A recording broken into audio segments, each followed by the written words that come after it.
Messi golden ബൂട്ടിനുള്ള ഓട്ടത്തിലായിരിക്കാം, എന്നാൽ ലോകകപ്പാണ് എനിക്ക് വേണ്ടത്. പറയുന്നത് ഫ്രഞ്ച് സൂപ്പർ സ്ട്രൈക്കർ കിലിയൻ എംബാപ്പയാണ്. പൊതുവിൽ വീരവാദങ്ങളിൽ ആള് തൽപരകക്ഷിയല്ല, ചെയ്താണ് ശീലം.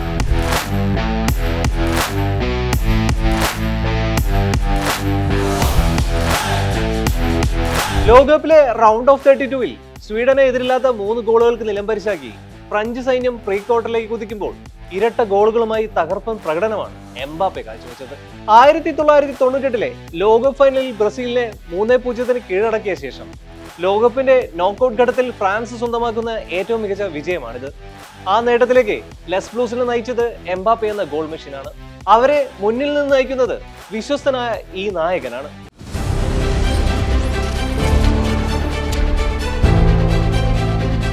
18 ലോകകപ്പ് മത്സരങ്ങൾ, 18 ലോകകപ്പ് ഗോളുകൾ. കരിയറിൽ ഫ്രഞ്ച് ടീമിനൊപ്പം 3-ാം ലോകകപ്പിൽ കളിക്കുമ്പോൾ എംബാപ്പയുടെ കുതിപ്പ് സ്വപ്ന സമാനമാണ്. ഈ ലോകകപ്പിൽ ഒരു മത്സരം കുറച്ചു മാത്രം കളിച്ച മെസ്സിയുടെ 6 ഗോൾ നേട്ടത്തിനൊപ്പം എത്താനും കിലിയന് സാധിച്ചു. മാത്രമല്ല, ലോകകപ്പിലെ എക്കാലത്തെ മികച്ച ഗോൾ വേട്ടക്കാരനായ ലിയോ മെസ്സിയുടെ 19 ഗോളുകൾ എന്ന റെക്കോർഡിനൊപ്പം എത്താൻ എംബാപ്പയ്ക്ക് ഒരു വട്ടം കൂടി ഗോൾ വല കുലിക്കാൻ മതി. ലോകകപ്പിൽ മെസ്സിക്ക് ഇത്രയും ഗോളുകൾ നേടാൻ 29 മാച്ചുകൾ കളിക്കേണ്ടി വന്നു എന്ന് മനസ്സിലാകുമ്പോഴാണ് എംബാപ്പെ എന്ന സ്ട്രൈക്കറുടെ പ്രഹരശേഷി നമുക്ക് മനസ്സിലാകുക.